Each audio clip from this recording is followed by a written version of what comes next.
뭐 하는 거야? 뉴스 하고 싶은데 왜요? 손바닥만큼도 언론 자유가 없으니까 명백한 언론 탄압 아니냐고요. 넘쳐나는 뉴스 버려드립니다. 썩은 뉴스는 도려냅니다. 꼭 필요한 뉴스는 채워드리겠습니다.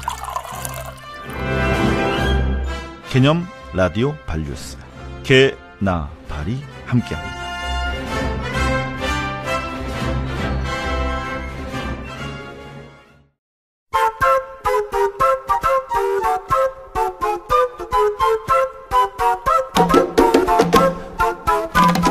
네, 안녕하세요. 개념 라디오 발뉴스 개나발 남자 DJ 이상호입니다. 오늘 하루도 힘드셨죠? 커피 한잔 하실래요? 안녕하세요. 개념 라디오 발뉴스 개나발 여자 DJ 윤소라입니다. 오늘 하루 지금부터 근사할 거예요. 차 한잔 하실래요? 좋다. 대선 마이너스 D 90일. 예. 야.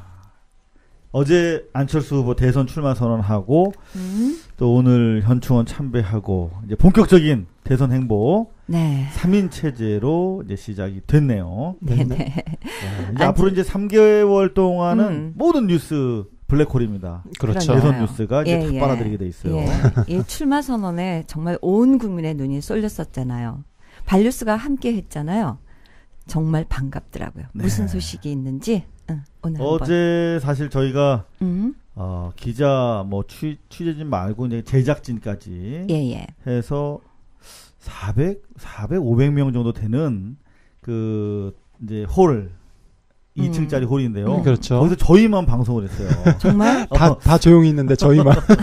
서혜성 교수, 곽현아 씨 이렇게 3명, 저 3명이서 그 안에서 객석에 서가지고 방송을 했는데 야, 너무 재밌게 방송을 했어요. 그리고 저거 생각나 막 연예가 중계 같은 그렇죠. 거. 연예가 중계 뭐 이렇게 MTV 같은 데 보면 네.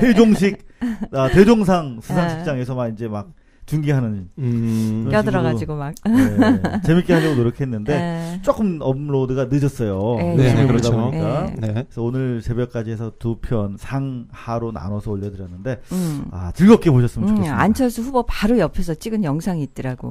저희가 가장 가까이서 찍었어요. 그거 어떻게 그 취재진들을 뚫고 그러니까 촬영을 우발적으로 네. 사실 저희가 보통은 그 막 뒤에서 무대에서 출연하잖아요. 그렇죠. 또 어디서 올지도 몰랐고 예. 또 객석에서 올라온다 하더라도 복도가 2개가 있어가지고 어느 쪽인지 알 수가 없었어요. 기자들도.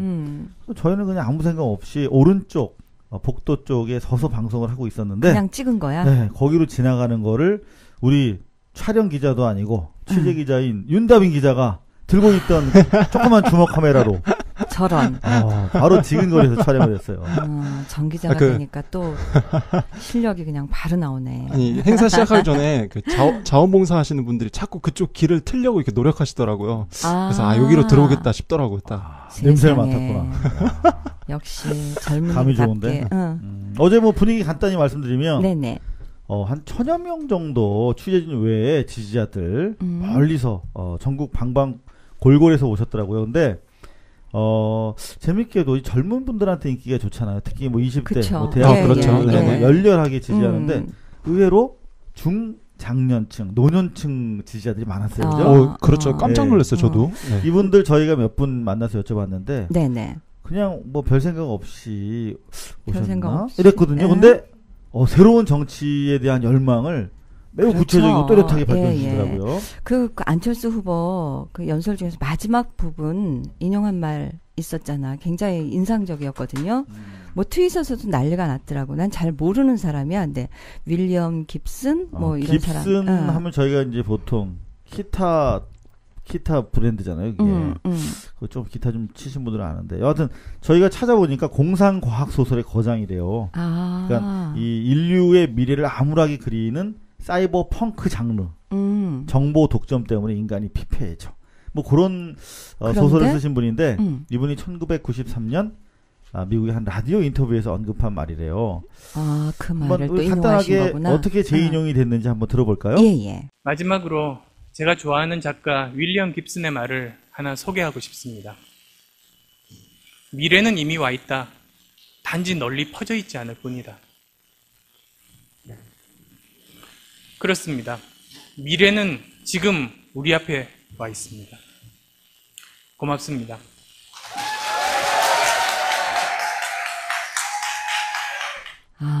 네, 바로 이렇게 미래가 와 있지만 바로 내 자신 안철수가 당신들이 함께할 미래다. 뭐 이렇게 선언하는 얘기죠. 확실히 좀 달라요, 좀 행보가. 그러니까, 상당히 문학적이에요. 바로 앞에서 보니까 상당히 부드러우신 분이에요. 일단 우리가 입장하실 때 우리 발뉴스 방송팀을 보시고 곽현아 씨가 안녕하세요 뭐 그러니까 인사를 안녕하세요 하다 보내주시고 손을 들면서 그다음 또 서혜성 교수는 과거에 인터뷰를 몇 번 하셨대요. 서 교수께서. 직설 인터뷰도 하셨고, 네네. 그래서 안녕하세요. 뭐 잘 계셨어요. 이렇게 인사를 하고 나갈 때도 또 인사를 하더라고요. 네네. 서혜성 교수. 자, 그렇게 상당히 부드러운 이미지였는데 막상 이제 기자회견이 시작이 되니까 상당히 단호한 카리스마를 보여주셨어요. 그래서 옆에 있는 기자들과 그런 얘기를 했습니다. 향후에 3자 후보 토론 재밌을 것 같다. 그렇죠. 기대가 된다. 그걸 뭐 제안하셨던 것 같던데. 자, 어찌됐든 간에 방금 우리 소라 누나가 말씀하신 것처럼 윌리엄 깁슨. 뭐 저서도 판매가 증가했다는 얘기가 들리고. 그러니까 출판 기회가 안철수 효과가 굉장히 큰 것 같아요. 역시 영향력이 있다는 얘기잖아. 사람들한테 관심도 많이 받고. 네네, 그렇죠. 상당히 정치인으로서는 신선한 화법을 구사했다고 생각이 들더라고요. 심지어 뭐 이명박 대통령한테 감사한다는 사람들도 있어. 왜요? 이런 분들이 나오시게 해줬다고. 그렇죠. 문 후보나 뭐 안 후보나 다 신선한 느낌이 강하죠. 그렇죠. 정치인의 말에 항상 등장하던 무슨 뭐 클리셰 반복적으로 상투적인 표현이 없었어요. 그렇죠, 그냥 일상 그렇죠. 언어, 진심 어린 정치를 하고 싶습니다. 뭐 이런 일상적인 언어가 의도적인 것이었다. 그게 또 그 결과 잘 먹혔다. 이런 서혜성 교수님 또 촌평도 있었는데요. 특히 서 교수님은 어제 어떤 패션으로 올 거다, 어느 문으로 들어올 거다까지 맞췄어. 그렇죠. 근데 뭐 패션이 사실 좀 늘 비슷하시잖아. 그래도 어제는 좀 달랐어요. 그래서 그랬어요. 예. 그래서 서혜성 교수가 혹시 문화기획 배후? 본인은 완강하게 아니라는데 자, 어제 천철살인 빛났던 서혜성 교수 또 멘트 간단하게 한번 들어볼까요? 가장 훌륭한 정치 지도자는 사실 영어로 표현하겠습니다. 그냥 쉬운 영어에서 소셜 닥터라고 그렇게 표현합니다. 사회적 의사. 이거 사회적 의사라고 그냥 해도 되는데 못해요. 이제 한국에서 그 말이 안 나왔기 때문에 제가 또 일부러 영어 자랑을 하려고 그런 게 아니라 우리 정치가 사실은 안철수 원장이 그 이미지에 가깝긴 한데요. 여야를 떠나 사실은 진정한 의미에서 사회적 의사가 되어야 하는 것입니다. 그러니까 국민의 고통을 치유하고 아픈 곳에 정치가 깃들어야 하는 것이거든요. 그런데 지금 있는 자들에게 정치가 가 있고 사실 있는 자를 위해서 법과 정치가 존재하는 것을 우리가 그걸 독자라고 하는 것입니다. 눈물 나려고 그래요. 그러니까 그런 정치는 필요 없습니다. 네, 좋습니다. 약자와 힘없는 자에게 정치와 법이 필요한 것입니다. 안철수 원장이 오늘 출마로 이제 대선의 삼각구도가 형성되었습니다. 우리 정치가 19대 대선에서 진정한 의미에서 소셜 닥터링을 하는 그런 정치가 되기를 진심으로 바랍니다. 역시 인상적입니다. 이분이야말로 소셜 닥터. 국민 고통을 치유해주는 사람 절실하다. 뭐 이런 거. 이거 혹시 적어놓고 읽으신 거 아니죠? 아니, 이분은 그냥 우리가 알다시피 연설 자판기 아닙니까? 근데 너무나 시원하게 사실 현상을 보도하는 것들은 저희 기자들이 하는 몫이지만 그걸 해석의 부분, 평가의 부분은 사실 잘 모르거든요. 똑같은 현상을 두고 이걸 어떻게 받아들일까. 근데 그런 면에서 가히 서혜성 교수의 촌평살인 어떤 분석, 평론은 뉴스하는 입장에서 봤을 때 대단히 도움이 되고 보고될 만하다 이렇게 생각이 듭니다. 요즘 뭐 힐링이란 말이 굉장히 유행이잖아요. 다들 지금 고통받고 있는 입장들인데 뭐 우리들 입장에서는 이렇게 좋은 후보가 나서주신 거 너무 감사하고 이분들 그 대선 행보가 정말 기대돼요. 이 후보 수락 연설에서 하신 말씀들 정말 꼭 지켜주셨으면 하고요. 아름다운 경쟁 기대하겠습니다. 네, 좋습니다. 앞으로 빅3 행보 저희 발뉴스 그리고 미디어 비평 개나발과 함께 여러 국민 여러분들이 궁금해 하시는 것들 저희가 발로 뛰어서 풀어드리도록 하겠습니다. 자, 그럼 저희가 먹고 살아야 되니까 본격적으로 목요일 방송 시작해 보겠습니다. 윤다미 기자. 네네. 팟캐스트와 유튜브를 통해서 우리 발뉴스 개나발 만나는 방법 소개해 주십시오. 네, 저희 팟캐스트 방송은 발뉴스.i블로그.com으로 들어오시면 되고요. 포털에서는 발뉴스라고 검색하시면 저희 고발뉴스.com 사이트 뜨잖아요. 네, 고발하지 않습니다.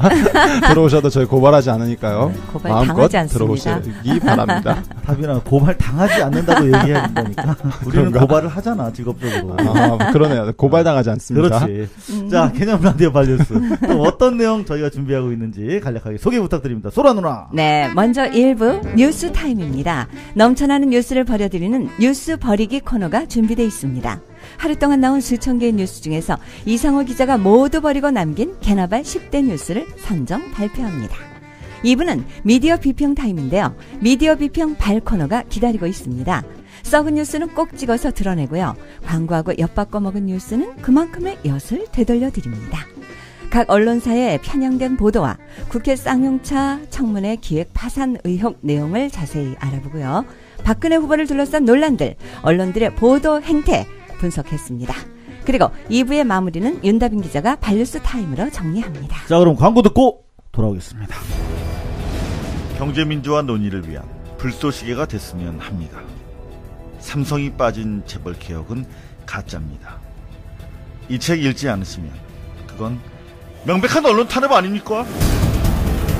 이상호 기자 엑스파일, 도서출판 동아시아.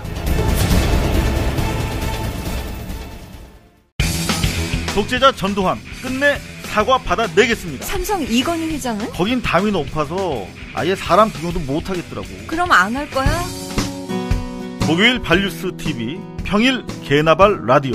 방송 열라 하다 보면 만날 날이 오지 않을까? 그럼 그동안 우린 뭐 먹고 살아? 인터넷 gobalnews.com, gobalnews.com 열어봐. 매달 자기 형편에 맞춰내는 자발적 정기구독 신청받고 있네. 그래, 인터넷으로 신청해도 된단다. 은행에서 직접 하면 더 편하대.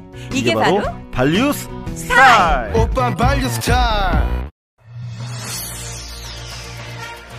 여러분 안녕하십니까? 오늘 8시 뉴스 시작하겠습니다. KBS 9시 뉴스를 모두 마칩니다.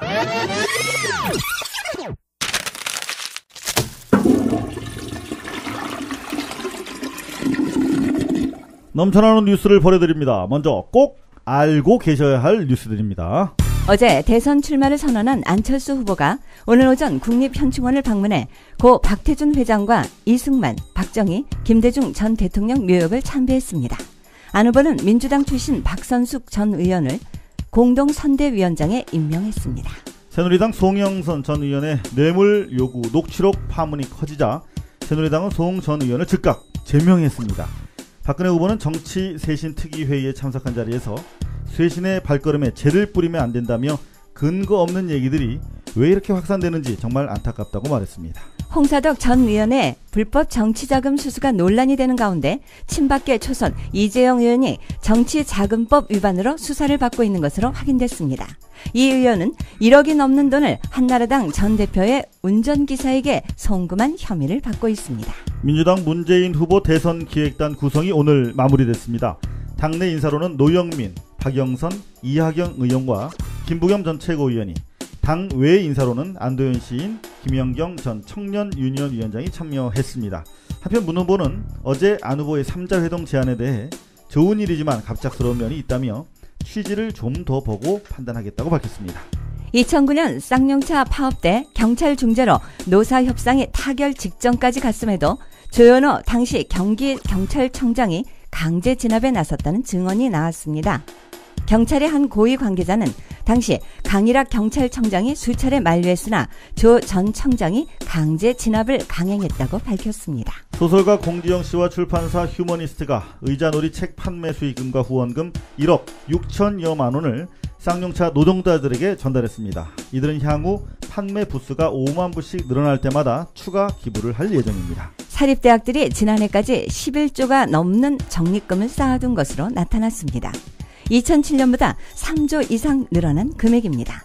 특히 1%에서 2% 등록금 인하에 그쳤던 이화여대, 홍익대, 연세대 등이 적립금을 가장 많이 쌓은 것으로 드러났습니다. 반유신, 반독재 민주화운동을 종북 행위로 규정했던 군이 이번엔 홍보 동영상에서 제주 4.3 사건을 폭동으로 규정해서 논란이 일고 있습니다. 천하무적 백골사단이라는 동영상 시작 부분에 등장하는 제주 무장공비 폭동 진압이라는 자막이 문제라는 지적입니다. 군 관계자는 이와 관련해 4.3 사건이 아니라 남로당원의 무장 대폭동을 진압했다는 뜻이라고 해명했습니다. 이명박 정부 들어 최저 생계비 이하 극빈 농가가 13만 가구나 늘어난 것으로 확인됐습니다. 전체 농가의 4분의 1이 최저 생계비조차 벌지 못하고 있는 실정입니다. 도시와 비교한 농가소득 역시 2006년 78%에서 2011년 59%로 급락했습니다. 삼성전자가 중국 공장에서 아동 노동 의혹을 받은 데 대해 세계 굴지의 투자자들로부터 해명을 요구받은 것으로 확인됐습니다. 네덜란드 APG 자산운용 등 여러 기관장들은 아동 노동 문제는 기업의 브랜드 근본을 흔드는 사안이라면서 삼성전자의 답변을 요구했던 것으로 알려졌는데요. 삼성전자 측은 이와 관련해 아동 노동은 없었고 과도한 잔업 등의 문제는 시정하겠다고 밝혔습니다. 네. 오늘도 10대 뉴스 이거 추리는데 애먹었습니다. 무지 많네. 오늘은 정말. 무지 많았어요. 다양하게. 첫 순서로 전해드렸던 예. 안철수 후보의 현충원 방문 행보. 네네. 논란이 이제 첫날부터 강하게 붙고 있어요. 지금 지난번 우리 문재인 후보 같은 경우는 김대중 그렇죠. 대통령 묘역만 참배를 했거든요. 일반 사병이 묘역. 그렇죠. 근데 이번에 박정희, 이승만 아직 논란이 있는 역사적 인물들을 모든 참배했어요. 대통령의 묘역을 다. 이게 좋게 보면 통합, 그쵸. 나쁘게 보면은 실망, 지지 기반에 대한. 그런데 이제 이런 말을 남겼는데 곱씹어 말만 해요. 안철수 이제 후보 측에서는 네네. 이제 비판을 의식해서 자 공직자, 고위 공직자들이 현충원을 참배할 때는 크게 두 가지 이유가 있다. 예. 공은 계승하고 과는 바로 잡아야 하겠다 하는 마음가짐으로 참배하는 것이다라고 우회적으로 얘기했는데 네네. 공과를 분명히 해서 과는 바로 잡겠다라고 하는 타산지석 3인 행에 3명이 가면 선생님이 있다. 뭐 이런 교훈을 생각하게 하는 그런 멘트를 했어요. 네. 뭐 그런 의중을 갖고 하셨다니까 뭐 그렇게 받아들여야지요. 다비는 어떻게 생각해요? 상당히 이제 지금부터는 말 잘해야 된다. 네. 사실 뭐 묘역 참배 자체에 대해서 논란이 있는 건 사실인데요. 이거 참 어려워. 이거 정말 어려운 내용이고. 기자 시험 보는 것 같아. 중요한 건 확실히 좀 다르긴 다르다. 안철수 후보의 행보가. 요 정도는 현상적으로 얘기할 수 있을 것 같아요. 소설가 공지영 씨가 네네. 1억 6천만 원 기부를 인쇄 첫 기부를 했어요. 출판사와 함께. 네네. 5만 부씩 늘어날 때마다 또 한다는데 계속 좀 저희가 늘어나도록 지지와 판매율이 좀 높아져야겠어요. 그런 의미에서 저희 오늘 발뉴스가 갑니다. 어디를? 의자놀이? 네. 의자놀이 콘서트가 숭실대 강당에서 있어요. 오늘 저녁 7시에. 요거 녹음 끝내자마자 발뉴스 전원이 또 가서 참여합니다. 특히 오늘 제가 또 공지영 누님의 부탁으로 무대에 올라서 노래를 할지 뭘 할지 모르겠는데 콘서트에 참여합니다. 야. 그리고 뭐 이명박 정부 들어서 최저 생계비야 극빈 농가 늘어났네. 이거 뭐 이명박 대통령 선택하신 분들은 사실 잘 살아보자고 선택했던 거 아닌가요? 그러니까요. 예, 지금 어떤 생각들을 하고 계실지 이분들의 공약에 대해서 이분의 공약에 대해서 무슨 생각을 하고 계실지 굉장히 궁금해요. 여하튼 그분들 12월 19일 날 꼭 투표하시지 않을까 정말 그런 생각을 해봅니다. 사립대가 돈이 썩어나네. 그러니까 근데 11조를 등록금은 인하를 안 해줘. 11조 원을 적립해놨는데 이거 어디다 쓰려고 적립해놨을까? 근데 대학이 이렇게 자꾸 장사를 하려고 하면 안 되죠. 그러니까요. 대학이 자꾸 상업화되고 최근에 MB가 퇴임 직전 사립대에 엄청난 선물을 안기지 않았습니까? 그러니까 왜 그쪽에 그렇게 선물을 해줘야 했는지는 모르겠지만 대학 자율화 조치를 발표했는데 그렇죠. 완전 상업 벨트가 됐어요. 그리고 삼성전자 이거 뭐야? 아동 노동? 안 했다니까. 이런 저희가 취재비만 있으면 부끄러운 일을 진짜 하면 이거 안 되죠. 해보고 싶어요. 예, 이거 정말 중국 취재 가고 싶어. 과도한 뭐 잔업만 있었다, 아동 노동은 없었다, 뭐 이렇게 얘기를 하시는데 이거 아동 노동 정말 이거 전 세계적으로 문제거든요. 여하튼 저희가 여력이 닿으면 증거상 확인해드리겠습니다. 특파원을 갖다 보내서. 자, 9월 20일 목요일 개나발 1부 여기까지고요. 광고 듣고 2부에서 기다리겠습니다. 경제민주화 논의를 위한 불쏘시개가 됐으면 합니다. 삼성이 빠진 재벌 개혁은 가짜입니다. 이 책 읽지 않으시면 그건 명백한 언론 탄압 아닙니까? 이상호 기자 엑스파일, 도서출판 동아시아. 독재자 전두환 끝내 사과 받아내겠습니다. 삼성 이건희 회장은? 거긴 담이 높아서 아예 사람 구경도 못하겠더라고. 그럼 안 할 거야? 목요일 발뉴스 TV, 평일 개나발 라디오 방송 열라 하다 보면 만날 날이 오지 않을까? 그럼 그동안 우린 뭐 먹고 살아? 인터넷 go발뉴스.com, gobalnews.com 열어봐. 매달 자기 형편에 맞춰내는 자발적 정기구독 신청받고 있네. 그래, 인터넷으로 신청해도 된단다. 은행에서 직접 하면 더 편하대. 이게 바로 발뉴스 스타일. 오빠 발뉴스 스타일. 자, 2부는 미디어 비평 발로 시작합니다. 오늘 미디어 비평도 넘쳐납니다. 네. 옛날에 제가 MBC 사실은에 있을 때 네네. 기획 보도한 적이 있어요. 예. SBS 그땐 참 MBC가 괜찮았거든. 아, 그때 좋았죠. MBC 뉴스데스크는 뭐 끝내줬지. 다른 뉴스였지. 근데 요즘에 제일 잘 나가는 SBS를 당시에 겁도 없이 조졌지. 태영그룹. 태영의 이제 태영이라고 하는 건설사가 SBS의 대주주인데 맞아요. 예. 자기들 장사하는데 보도국을 앞장세운 거야. 근데 오늘 또 유사한 기사가 올라왔네요. 그러니까 OBS 이거 뭐지? OBS가 그 대주주가 영한 모자잖아요. 예. 세계에서 제일 큰 모자 브랜드. 이 대주주 영한 모자의 이익을 대변하는 리포트를 내보냈대요. 어떤 내용이냐면 이제 불법 현수막 철거 논란. 이 제목이야. 언뜻 보면 아무 관련이 없어 보이잖아. 불법 현수막이니까. 영한 모자랑. 근데 경기도 부천시가 불법 현수막을 강제 철거하면서 이중 잣대를 적용해 비판이 일고 있습니다. 뭐 이렇게 이제 보도한 거야. 그런데 그 현수막이 어떤 현수막인지, 왜 내걸었는지 그런 게 생략돼 있어. 근데 보면 대우 자동차 판매 해고 노동자들이 고용 승계를 요구하면서 붙여놓은 그야말로 생존권적 차원에서 붙여놓은 플래카드들이에요. 근데 이 대우 자동차하고 관계가 있다는 거죠? 그렇지. 그러니까. 근데 최근에 영한 모자가 이 대우 자동차를 자동차 판매를 인수했단 말이야.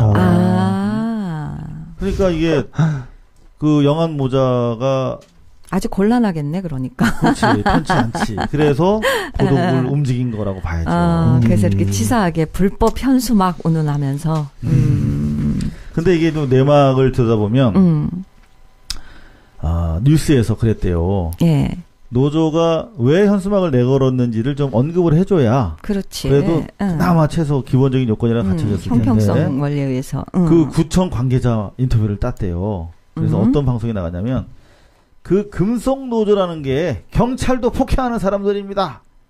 그 너무나 강해서 이거 우리가 집행할 수가 없어요. 경찰에 누가 덤벼? 이런 취지로 그 공무원 인터뷰를 냈다는 거죠. 이 금속노조 이 사실관계도 문제지만 이런 식으로 해서 그 상대방 자기 대주주 영한 모자로부터 해고당한 노동자들의 생존권적 주장 목소리를 일방적으로 그냥. 밟는 것도 부족해서 그 사람들 폭력 집단으로 매도하는 그러니까 외국 보도에다가 그다음에 편파까지. 그렇지. 외국의 공권력에 어떻게 대항을 한다고 이 사람들을 그렇게 폭행하는 사람들이라고 얘기를 하나. 사실 대주주가 방송사, 언론사를 가지고 있으면 이런 유혹. 그러니까요. 흔들릴 수밖에 없겠죠. 그러겠네요. 그래서 저희가 이제 방송사 선정할 때 윤리성이라든가. 맞아요. 뭐 그런 걸 보는 거 아니겠습니까? 네. 안 그러면은 뭐 조폭도 하면 되고. 그래서 종편을 그렇게 반대했던 거 아니야, 그동안. 그렇죠. 근데 아직까지 그 조폭 선정 과정, 아니, 조폭이래. 종편. 아니, 그거 아무 의도 없이 한 거예요. 종편 측 오해하지 마십시오. 근데 진짜 상당히 뭔가 이렇게 의도적인 것 같은 냄새가 나. 아니라니까. 그 종편 선정 과정, 아직까지 블랙박스. 제대로 공개되지 않고 있는데. 그게 언젠가는 밝혀지겠죠? 차기 정권에서 공개되겠죠. 자, 이런 경우 항상 있을 수 있어요. 누구나. 근데 어떻게 OBS는 대응을 했나 봤더니 이제 사회팀장이 이제 윗선의 지시가 내려왔을 거 아닙니까? 네네. 그랬더니 이제 A 기자한테 야, 네가 가서 지금 우리 대주주 영암모자에 그 걱정거리니까 가서 좀 저거 좀 치워. 밟아줘. 이렇게 된 거지. 그래서 이제 기자가 반대했어. 그랬더니 결국은 보도국의 편집 제작 팀장이라는 사람이 리포트를 했어. 그러니까 이런 거 하니까 이제 팀장이 된 거지. 결국은 대주주의 요구를 충족시키기 위해서 기자들 그냥 동원한 거네. 저도 아직 뭐 잘리지 않았으니까 MBC 현직 기자인데 이런 거 이를테면은 이제 민원 아이템이라고 그러거든요. 예. 이런 거를 잘 해야 조직에서 높은 자리에 올라갈 수 있어. 그렇겠죠. 예, 알아서 잘 그냥. 저는 딱 한 번 해봤어요. 무슨 건이었어요? 부끄러운데 최초 공개. 17년 전에 국가보안법 위반 사범으로 어떤 출판사가 구속이 됐어. 근데 사실은 엉터리야. 이거는 사실 무근의 말이 안 된 얘기였어. 사법 처리야. 어두운 시대였으니까. 그러면 그런 보도 자체가 나가면 안 돼. 안 되죠. 저는 부당하다고 생각했는데 제가 도저히 거부할 수 없는 상황이었어요. 그래서 뭐 내가 구속시킨 것도 아니고 구속됐다고 알리는 건데 뭐. 근데 혐의가 사실이 아니었단 말이야. 그렇지. 그러면 아닌 혐의를 이제 그럼 그런 내가 것처럼 오히려 읽었으니까. 거꾸로 검찰을 조졌어야 되는데 그냥 읽었어. 근데 창피해서 MBC 뉴스 이상호입니다. 이렇게 해야 되는데 MBC 뉴스 이상호입니다. 마지막 양심으로. 그래 봤자 뭐 알 사람도 아는데.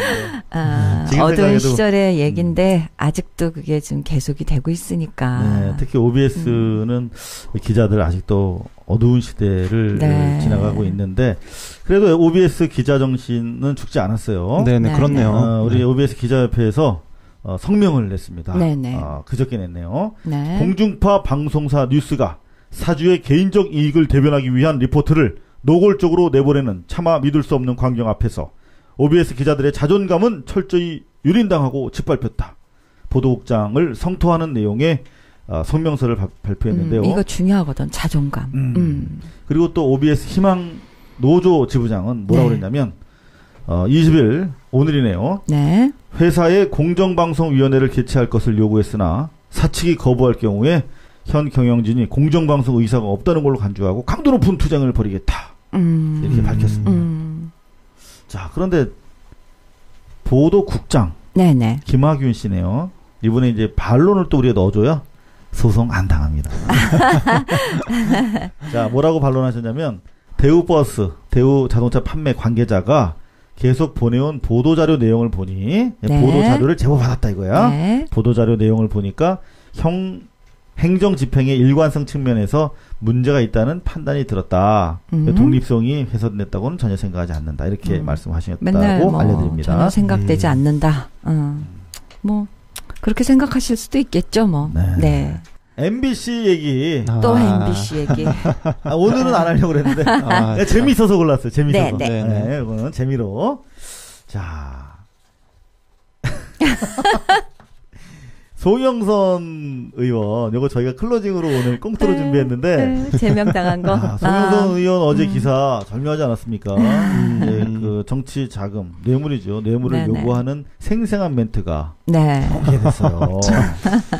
한국 언론사상 거의 이렇게 생생한 뇌물, 멘트는 아유, 부끄럽고요. 삼성 엑스파일 보도 이후에 처음인 것 같아요. 그러네요. 녹취록을 직접 들은 거는. 한겨레 신문으로 가지 않고, 그거 우리 발뉴스로 왔으면 저희가 틀어드릴 수도 있었는데. 게나마 한 회 호혜로 특집 낼 수도 있는데, 저희가. 맞습니다. 여러분, 잘 들으셨죠?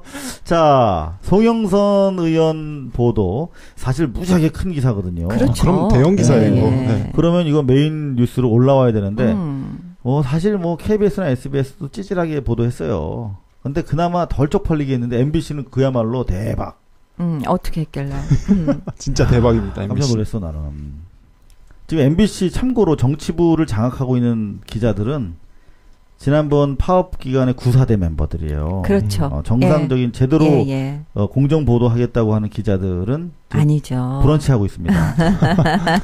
그중에 이제 박모 기자가 작성한 기사인데 요 내 후배니까 내가 마음대로 좀 얘기를 할게요. 편하게.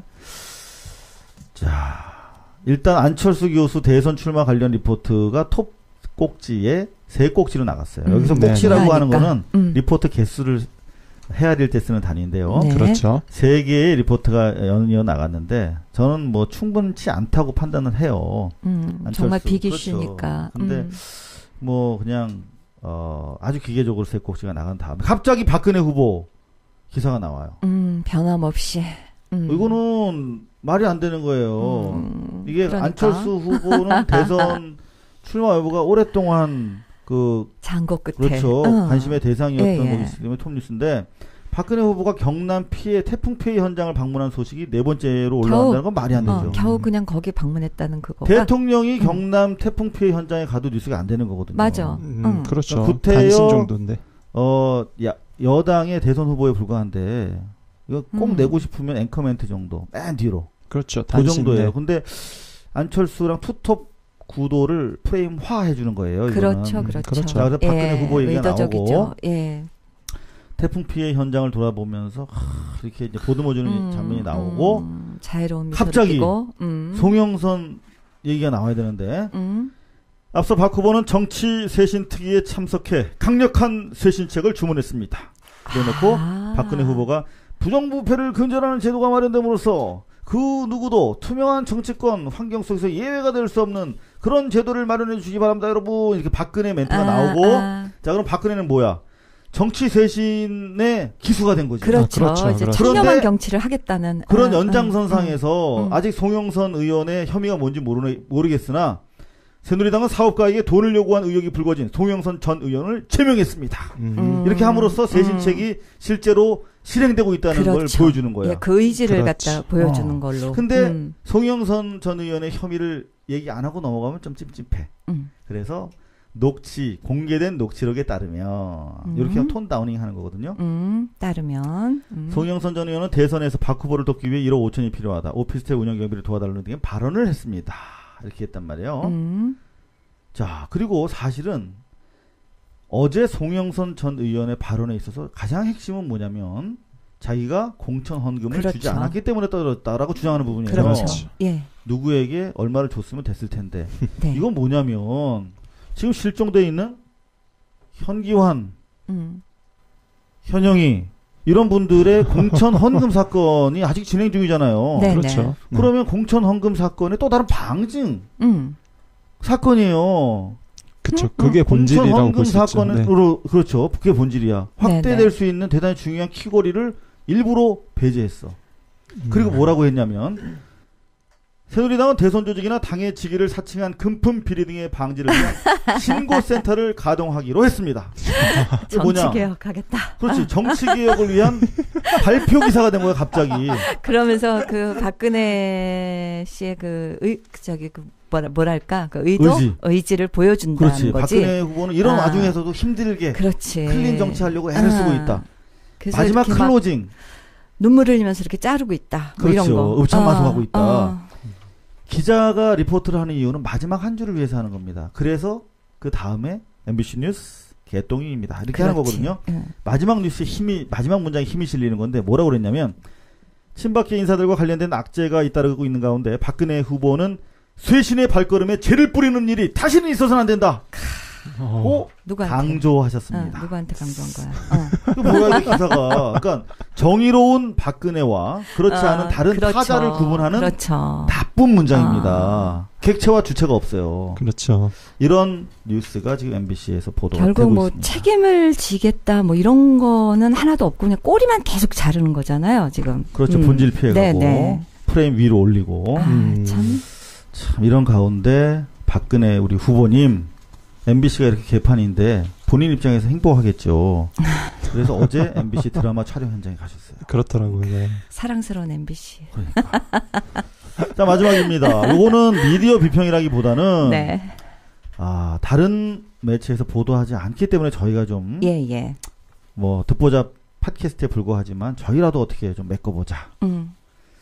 지금 오늘 국회 쌍차 청문회가 벌어지고 있죠. 정말 너무 많은 분들이 모르고 계시죠. 너무 몰라요. 우리 소라 누나 이 쌍차 문제에 대해서 누구보다 따뜻한 눈물을 보여주시는 분인데 저희가 확인해 보니까 공중파 케이블 이 청문회를 중계하는 데가 하나도 없어. 뭐 국회 방송? 뭐 거기 하나였다고. 국회 방송을 보는 사람 누가 있어요? 그러니까 나 국회 방송이 있는지도 얼마 전에 알았구만. 저는 지금 알았네요. 자, 난 녹음하러 오라 그래서 얼마 전에 알았어. 그랬구나. 그래서 참 그것도 답답한데 그 논의된 얘기를 저희가 간단하게 전해드리는 것으로서 이거 정말 아셔야 돼요. 쌍차 노동자들에 대한 그리고 이 땅에 억압받는 노동자 우리 국민들을 위한 도리를 해보려고 합니다. 한마디로 오전에 나온 얘기는 정부가 지금 중국 측 자본이 쌍차 먹튀를 한 거 아니에요, 한마디로. 근데 왜 방치했나 봤더니 외교 마찰이 두려워서 그런 것 아니냐, 이런 얘기가 나왔대요. 우리 정부 쪽에서 나왔다고? 아니, 심상정 의원이 질문 가운데 이렇게 나왔어요. 제일 열심히 또 하시는 의원분이 그런 분인데. 이분 당차게 질문하시더라고요. 3년 만에 열린 거죠. 77일 동안 파업했고. 그동안 22명이 죽었습니다. 노동자 또 가족이 희생이 됐는데. 자, 첫 번째 의혹 제기가 바로 이제 기획 파산이다. 파산될 만한 상황이 아니었는데 의도적으로 기획했다. 기업들이 많이 하는 짓이죠. 그래서 그때 당시에 이제 그 법정 관리를 신청을 했는데 당시 중국 상하이 자동차가 상하이 그 상하이 자동차인데 죄송합니다. 상하이 차가 법정 관리를 신청했는데 법정 관리는 이제 살림살이가 안 좋을 때 하는 거잖아요. 자, 그때 이유가 2009년 1월입니다. 만기 920억 어음이랑 4월 만기 1,500억 회사채가 있다. 그러니까 2,420억이 이제 빚이 있다. 그래서 법정 관리 신청을 했고 법원이 허가를 했거든요.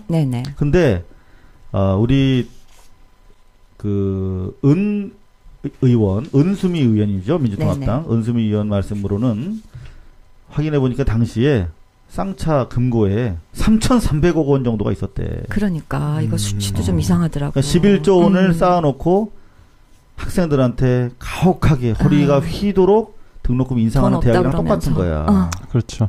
그러면서 심지어 이제 말하자면 파업하는 거지. 아니 파산이라고 그래야 되나? 그렇죠. 의도적인. 이게 수법이잖아요. 근데 3,300억 정도의 가용 자금 외에도 쌍용자동차가 상하이차로부터 받기로 한 돈이 1,200억이 있었대요. 그리고 대출 계약도 한 2,400. 그래서 법정 관리 신청할 상황이 아닌데. 그렇네. 기획 부도다. 두 번째 의혹은 그밖에 기획 부도로 가기 위해서 회계 조작이 있었다. 이거 또 그래 그것도 해야 되니까. 그래서 이제 안진 회계법인이라고 있어요. 큰 회계법인인데 이상근 상무이사. 이름이 상근 상무야. 이상근이 아닙니다. 이상근입니다. 이분이 이제 나와서 자산 평가를 손상차손이라고 해서 이제 줄였다. 라는 의혹을 계속 추궁당하니까 처음에는 부정하다가 맞다고 그랬대요.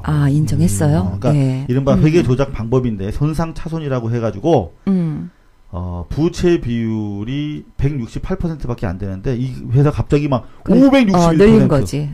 부채를 늘린 거야. 그렇게 해가지고 뭘 했냐? 정리해고를 거예요. 그렇죠. 합법적으로 이제 정리해고를 하려고 그 명분으로 삼은 거지. 노동자들 자르려고. 자, 이런 내용 이제 우리 심상정 의원 현재 무소속입니다만은 심상정 의원이 확인해 보니까 상하이차가 경제적 이유 때문에 철수한 게 아니다. 그럼 뭐냐? 그랬더니 알아보니까 그때 당시에 이제 쌍용차 기술 유출 문제를 놓고 외교 공방이 있었기 때문에 이제 중국 측에서는 뭐 노조가 고분고분을 하지 않은 것도 문제였지만 한국 정부의 비협조라든가 이제 기술 유출 사건과 관련된 검찰의 수사 뭐 이런 이유 등을 핑계로 대면서 철수했다는 거예요. 그러니까 이게 결국은 이제 외교 마찰을 우려한 정부가 너무나 순순하게 그들의 의도대로 따라갔고 결과적으로 많은 우리 노동자들이 피해를 보는 그런 상황을 결국은 초래했다. 정부가 자국 그 국민을 전혀 보호를 해주지 못한다는 얘기가 되는 거잖아요. 이것도. 참 안타깝죠. 근데 이 국민을 보호하지 않는 대표적인 케이스, 우리 유명한 경찰 간부. 유명한 분 누가 있어요? 그러니까 가장 유명하신 분이죠. 전혀 정말 김용민 교수가 특히 좋아해요. 조현호 당시 이제 경기지방청장이었는데 이분이 지금 나와서 청문회 참여하고 있는데 아직 저희가 결과는 못 받아보고 있어요. 예. 그런데 이와 관련해서 조금 전에 저희가 말씀드렸지만 한겨레 오늘자 기사에 보면 이 조현호 나 조현호인데 나도 좀 성대모사 할 줄 알면 좋은데 이 양반이 이미 쌍차 파업 당시에 경찰 중재로 노사협상 타결이 임박했었다는 거죠. 근데 그렇죠. 자기 공을 세우기 위해서 맞아요. 강제로 진압했다 하는 경찰 고위 관계자의 증언이 나왔다는 거예요. 그러니까 나는 정말 이거 뭐 기업의 그 회계 수치 복잡한 거 다 모르겠어요. 근데 어쨌든 이런 식으로 법원 명령을 어기고 일방적으로 구조조정한 것도 그렇고 공권력 동원해서 경찰이 과잉 진압으로 이 무관 사람들 엄청나게 다치고 지금까지도 근데 아무도 책임을 안 지고 있잖아요. 심지어 이 조현호 승진했잖아 이분. 그때 당시에 경찰 특공대까지 투입했는데 그때 당시 진술 증언 내용 조금만 더 전해드리고 끝낼게요. 그 한겨레 기자한테 이렇게 얘기했대요. 그 경찰 고위 관계자가 당시 경찰은 노사협상 타결이 임박한 것으로 보고 있었기 때문에 굳이 물리적 충돌을 일으킬 필요가 없는 것으로 판단하고 있었습니다. 경찰청이 직접 노사 양측을 협상 테이블로 앉히자고 하는 중재자 역할을 했기 때문에 직접 경찰이 하고 있었기 때문에 이런 사정을 누구보다 잘 알고 있었습니다. 그러면서 이 관계자가 그랬대요. 이런 사정 때문에 강일학 당시 경찰청장이 파업 현장에 절대로 경찰력을 투입하지 말 것을 조 전 청장에게 수차례 경고했대요. 그런데 조 전 청장이 하도 말을 안 들어서 경찰청에서 아래다가 경찰력 절대 투입하지 말라는 내용을 담은 공문까지 발송했다는 거예요. 그래가지고 이 조영호 얼마나 나쁜 양반이냐면 또 나한테 소송하는 건지 모르겠네요. 얼마 전 인터뷰에서 그랬대요. 이 경찰청장을 제치고 청와대에 직접 보고했어. 그러니까 하극상이지 하극상. 나쁜 사람이야 이거는. 그리고 자기만 출세하려고 그러니까 그런 거잖아. 경찰청장이 이미 타협을 지금 다 추진해 놨는데 경찰청장을 까고 직접 청와대에 해가지고 진압작전 100% 성공할 수 있습니다. 제가 하겠습니다. 그래서 대통령이 허락했다는 거 아니야. 근데 또 그렇다고 해서 허락해주고 이 사람 승진시켜주는 그 누구는 또 뭐야? 대통령은 이명박. 참나원. 어이가 없어요. 좋습니다. 이걸로 미드평 발 오늘 순서 접어야겠네요. 그래도 하나가 남았. 왜? 저도 하나 준비를 해왔습니다. 우리 저 청취자 여러분 잠깐만 기다려주세요. 우리 정기자가 된 다빈이가 또 뭐가 준비했대? 뭘 준비하셨습니까? 네네. 아까 MBC가 박근혜 후보 보도 어떻게 했는지 좀 말씀을 드렸는데 조금 더 자세하게 좀 알려드리려고 해요. 지금 안철수 후보가 되셨죠? 안철수 후보에게 이제 많은 관심이 넘어가 있지만 사실 요 며칠 새에 박근혜 후보 관련된 의혹들 그리고 악재들 논란들이 계속 발생하고 있었습니다. 발생만 해. 근데 뭐 보도는 안 돼. 그래서 방송 3사 조중동이 이 사안을 어떻게 보도했는지 한번 일자별로 정리를 해봤습니다. 좋다. 자, 먼저 17일이죠. 네네. 홍사덕 전 새누리당 의원 선대 본부장이었어요. 박 후보의. 이 양반이 사실 박근혜 레짐 권력의 최중심부에 계셨던 분 중에 한 분이죠. 2007년 대선 때부터 그러셨죠. 그렇기 때문에 박근혜의 클린 정치 개혁의 바로메타가 될 수도 있는 사건이에요. 이분이 바로 불법 정치자금 6천만 원을 받은 혐의로 검찰에 고발됐죠. 그죠? 17일에. 네네. 방송 3사 같은 경우에는 이 당시에 태풍 보도로 인해서 이 기사가 전부 다 후반부로 밀렸습니다. 그래서 태풍 보도 열나하더라고.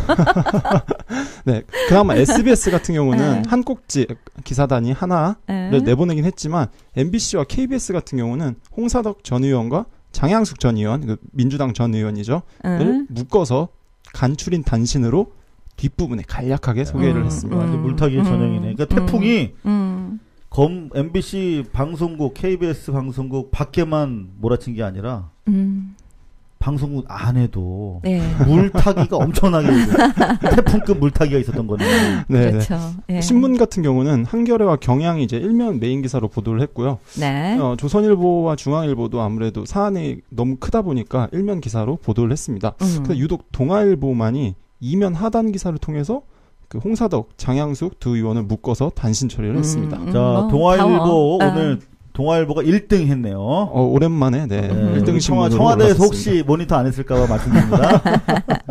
제일 잘했습니다. 동아일보. 네네. 그리고 18일 또 좀 정리를 해드릴게요. 그 다음날, 좋아. 박근혜 후보의 가천대학교 특강 논란, 이거 강제냐 아니냐, 이거 뭐 선거법 위반이냐 아니냐 논란이 됐었죠. 네네, 그렇죠. 근데 요건 어떻게 보도가 됐지? 방송 3사 같은 경우에는 요 논란에 대해서는 단 한 줄도 언급하지 않았습니다. 아예 언급조차. 네네. 논란을 싫어하는구나, 방송국이. 신문은? 네, 한겨레, 경향, 한국은 이 학생 동원 논란, 그리고 강의 참여 시에 출석 인정, 이 부분에 대해서 보도를 했는데요. 조중동은 마찬가지로 단 한 줄도 언급하지 않았습니다. 조중동. 조중동의 일편단심이에요. 네. 재밌는 사진을 하나 좀 제가 가져와 봤는데요. 요 가천대 특강 사진이에요. 여기 보시는 게 지금 조선일보와 중앙일보 거거든요. 어떠세요, 사진이? 조선이랑 중앙은 왜 이렇게 커? 사진이. 크기도 한데 젊은 층과 소통하는 그렇지. 그룹샷을 찍었네. 네, 핸드폰으로 셀카를 찍고 계시는 사진을. 젊은이들한테 인기가 좋은 모습을 보여주고 있어요. 네, 네. 반면에 경향과 한겨레를 보면 한겨레 같은 경우는 취재진에 이제 둘러싸여 있는 모습, 약간 곤혹스러워하는 모습이 이제 사진으로 지금 잡혔고. 추문에 대한 그런 거. 네, 네, 그렇죠. 경향 같은 경우는 이제 강의하는 모습이 좀 약간 건조하게 좀 보도가 됐습니다. 드라이하게. 일단 보도 사진으로는 한겨레나 경향의 보도 사진이 있는 그대로의 모습을 보여준 것 같네요. 그렇죠. 적어도 연출된 느낌은 없어요, 그죠? 예, 그렇죠. 사실 동원 논란이 있는데 대학생들이 등장한 이 사진을 찍는 게 약간 부적절하다고 볼 수 있죠. 그렇죠. 네, 네. 자, 이제 19일자로 한번 편집조차 그렇구나. 자, 19일로 한번 넘어가 볼까요? 그러면 네네. 자, 한겨레 신문이 어제죠. 송영선 전 의원의 뇌물 요구 녹취록. 그걸 단독 공개했는데 이거 좀 제가 기자질 좀 해봐서 아는데 큰 기사입니다. 네. 자, 다른 언론 어떻게 보도했는지 궁금한데. 네네. 아까 MBC 소식은 이제 전해드렸고 네. SBS 같은 경우에는 5번째 기사에서 이 내용을 자세하게 보도를 했습니다. 그랬구나. 잘했죠? 네, KBS SBS 잘하네 참나. 네, KBS 같은 경우에는 5번째 기사로 박근혜 후보를 썼는데 이게 그 송영선 의원 내용이 아니라 태풍 주민 위로 소식을 5번째 기사로 썼습니다. 정말 대통령 행보 기사 KBS가 같아요. 지금 그죠? 잘하고 있네요. 박근혜 후보한테만. 물론 이제 17번째 기사에서는 이 사안을 한 꼭지로 처리는 했습니다. SBS랑 KBS는 별도 리포트로 할애에서 송영선 의원 뇌물 요구 사건 의혹을 보도했는데 어쨌든 조금씩은 다뤘다 이거지. MBC만 찍게 다시 한 줄 보도한 거, 한 줄. 그렇죠. 아까 MBC 거 좀 간단하게만 하는데 다시 정리를 해보면, 그러니까 기사에서 녹취록 관련된 내용은 딱 한 문장 들어갔어요. 아까. 그러니까 한 문장. 네, 근데 네 문장이 새누리당의 해명과 대책 마련, 박근혜 후보의 쇄신 강조, 이 부분을 네 문장이나 오히려 박근혜 후보가 더 돋보이는 효과를 주도록 설계된 기사였어요. 그럼 이거에 대한 그 조중동은? 네, 조선일보 같은 경우에는 6면에다가 새누리당 쇄신 논의와 이 파문을 함께 편집을 했고요. 중앙일보 같은 경우는 이제 봉사활동하는 사진 현장과 이 파문을 함께 편집했습니다. 이거 전형적인 물타기 방식 아닌가요? 아까 이 기자가 말한 것처럼 그 쇄신에 재뿌리는 일 없어야 뭐 이런. 그렇지. 네네. 동아일보가 요즘 노력을 많이 하는 것 같은데요. 한 발 더 나갔습니다. 박근혜 후보가 금품 요구설에 격양하며 쇄신에 재뿌리는 일 없어야 된다라고 했는데요. 마치 동아일보 편집을 보니까 이건 박근혜 후보가 피해자라고 생각까지 들 정도 박근혜 느낌이 후보의 들더라고요. 홍보지 같아. 동아일보가 잘하고 있다는 얘기겠죠? 네. 축하드립니다, 동아일보. 네, 그러니까 전체적으로 불리한 소식은 좀 삭제를 하려는 경향이 있었고요. 사안이 너무 커져서 이제 보도를 해야 되는 경우에는 쇄신책과 함께 언급을 하면서 좀 본질을 흐리는 방식으로 기사를 쓰는 거를 확인할 수 있었습니다. 자, 이 미디어평 발에서 조중동 그리고 방송사 보도 비평을 해드리고 있는데 이걸 과연 계속 해야 할까요? 근데 워낙 똑같아. 매번 근데 반복적으로. 이러니까 이렇게 말하자면 기사나 방송이 이런 식으로 나가니까 내가 어저께 만났던 어떤 아저씨도 그냥 박근혜 양이 가장 청렴결백한 그런 정치를 할 것 같다고 그런 얘기를 하시고. 알겠습니다. 저희 미디어 비평에서 보도 분석 비평 계속 해드리도록 하겠습니다. 자, 미디어 비평 오늘 여기까지 할까요? 커피 한잔 하실래요? 네.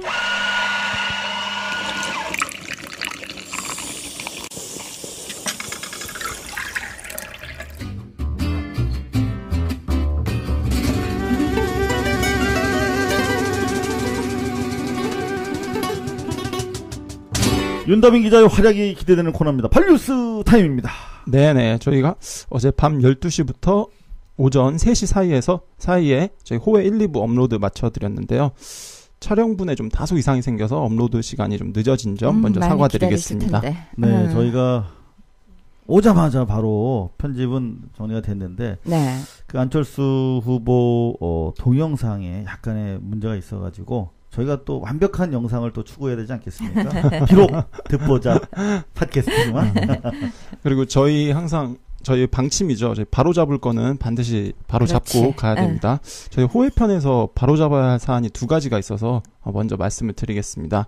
어제 맞춤법 하나가 틀린 것부터 말씀드리겠는데요. 1부에서 안철수 원장이 서혜선 교수에게 인사하는 부분에서 자막을 저희가 오랫만에 뵀습니다. 이렇게 썼는데요. 지읒 받침을 썼구나. 네네. 니은 받침 써야 되는데. 오랜만에 니은 받침이 맞는 표현이어서 수정하겠습니다. 네. 오랜만에라는 글을 오랜만에 써서 틀렸구나. 오랜 친구 할 때 니은입니다. 이거 많이 틀리는 맞춤법이에요. 네. 그리고 2부에서 서혜선 교수님이 기자회견 정리하면서 안 후보가 프롬프터를 보지 않고 기자회견을 했다 이렇게 말씀을 하셨는데요. 네, 프롬프터를 보고 기자회견을 했다는 사실관계 정정해드립니다. 게다가 프롬프터가 한 대가 아니었다고 합니다. 그렇죠. 좌우에 2대를 놓고 보셨습니다. 양쪽으로 시선을 분산하면서 아이 컨택을 하기 위해서 무려 2대를 설치했는데 저희가 없다고 얘기한 거. 명백한 오보였음을 시인합니다. 네. 더 사실관계 파악에 충실하도록 노력하겠습니다. 네. 발뉴스 호회편에 대한 시청자분들 반응 먼저 소개를 해드릴게요. 네. 아이디 제이딘 마이소울님께서 보내주셨습니다. 안철수 원장님 기자회견 중 유일하게 알아본 기자는 이상호 기자님이 유일하네요. 마눌님과 격하게 응원합니다. 어제 유명한 기자님이셔. 문자 100통도 넘게 받았어요. 이게 방송 6개 방송에서 제 기자회견장에 있는 제 얼굴이 나갔다고 그러더라고요. 나 회사에다가 광고 영업하고 있다고 거짓말 쳤는데 MBC 기자로 가신 거 아니었어요? 아주 팟캐스트 발뉴스 기자로 갔어요. 네, 다음 아이디 프리미영님께서 보내주셨네요. 오늘 발뉴스 처음 봤는데 너무 훌륭했어요. 곽현아 씨도 새롭게 보이네요. 이렇게 보내주셨습니다. 그리고 개나발에 대한 의견은 제가 소개를 해드릴게요. 네. KSC 윈 0701. 개나발은 시각장애인이 이해하기 쉬워서 좋습니다. 특히 저희는 라디오가 맞는 것 같아요. 잘 듣고 있습니다. 해주셨어요. 그리고 고발뉴스.com 아이디 망통이래. 여기서 개나발에 바라는 점을 말해볼게요. 이러셨네요. 네, 긴장된다. 말씀해주세요. 네. 러닝타임을 60분으로 해주시면 좋겠어요. 어이고. 평균 45분 정도 되는데요. 조금 짧아요. 앞으로 펠로우도 모집했으니 그분들이 금주의 뉴스를 선정하는 코너를 만드는 것도 좋을 것 같습니다. 네, 참조하겠습니다. 네, 솔직히 이상호 기자님의 의도를 절대 의심하지 않고 MBC 사태가 중요하고 심각하다는 걸 알고 있지만 미디어 비평 때 너무 MBC 문제로 쏠리지 않았으면 합니다. 네, 저희도 그랬으면 좋겠습니다. 네, MBC 뉴스가 너무 많아요. 그리고 세 번째로요. 마지막으로 건강도 챙기시고 즐거움도 찾으시면서 방송 부탁드립니다. 포기하지 말고 재미있고 즐기면서 하셔야 지치지 않을 것 같습니다. 너무 좋은 말씀입니다. 포기하지 말고 재밌게 쫄지 말고 여러분들 쫄지 말고 갑시다. 네. 알겠습니다. 자, 이렇게 개나발 오늘 순서도 모두 마무리할 시간인데요. 클로징. 야, 앞에서 예고해드렸지만 송영선 의원의 녹취록을 가지고 만들어봤어요. 그대로. 이번엔 내가 빠진다. 두 번 해보세요. 아마추어들끼리. 네. 자, 7, 80년대 다방 분위기가 느껴지죠. 세상 오지경. 김씨! 여기. 안녕하세요. 음악 어때? 뮤직 스멜. 난 이 노래가 좋다고. 세상은 여지경 속이다. 미안. 내 음악에 심취해서 말이야 그만. 자, 12월에 우리 반장 선거 있는 거 알지? 네네네. 반장 선거 하려면 그러면 얼마 필요한지도 알겠네? 저 말씀했었죠. 한 1억 5천씩 해서. 그렇지. 기름칠을 안 하는데 기회가 돌아가겠습니까? 그죠? 그죠? 12월까지 평가가 좋아야 되는데 반장을 하려면 그 관리 그런 게 필요해. 관리라는 뭐냐 말이야. 이게. 네네네. 사실 내가 지난번에 공직선거법 위반 혐의로 기소돼서 재판을 받아야 되거든. 변호사비가 있어야 되는데 이상호인가 뭐 반류수인가 그놈들은 뭐 공짜로 누구 저 공익 변호사들이 붙어준다는데 난 그런 게 없어. 3천만 원이 필요해. 3천만 원. 3천 너무 3천. 아니 이거는 그냥 기부야 기부. 기부 개념으로 하라고. 아까워? 너무 그쵸. 아니 이거 반장 선거 때 말이야. 우리 왕언니 누군지 알잖아. 왕언니. 박왕언니를 좀 찍어달라고 하려면은 한 달에 1,500만 원 이상 드는 건데 그것까지 내가 손 벌리면 금액이 너무 크잖아. 그지? 그냥 오피스텔 하나만 좀 도와줘. 현실 정치에서 멀어지면 안 돼. 여의도. 여의도에 있어야 되는 거야. 거처가 필요해. 거처. 여의도 거처라면은 여의도 오피스텔인데 얼마 안 돼. 한 7평 정도. 관리비에다가 일 도와줄 아가씨까지 있으려면 보증금 1,000에 한 달 300. 아유, 돈 나갈 구멍이 많어. 이 선거판이란 게 다 이런 거야. 몰랐어? 몰랐냐고? 그게 자기가 뭐 나한테 뭐 200-300 정도 한 달에 그렇게 주는 째째한 사람이 아니니까 후원회장 만들어. 후원회장. 후원회장 좋지. 후원회장 되면 내 그린벨트 내 좋은데 남양주 쪽이 아는데 그거 알려줄게. 나 왕언니랑 친한 거 알지? 자, 내 말 좀 들어라. 노래 좋다. 저기도 작아 작아가 판친다. 이런 걸 친박 아니 천박이라고 해야 할까요? 잘라도 자꾸 생기는 꼴이 이거 어쩔겨. 도마뱀도 아니고. 부패 정치의 몸통은 도대체 어디에 있나 모르겠습니다. 9월 20일 목요일 대나발 여기서 마치고요. 저희는 내일 다시 찾아뵐게요. 안녕. 안녕히 계세요. 요지경 속이다. 잘난 사람은 잘난 대로 살고 못난 사람은 못난 대로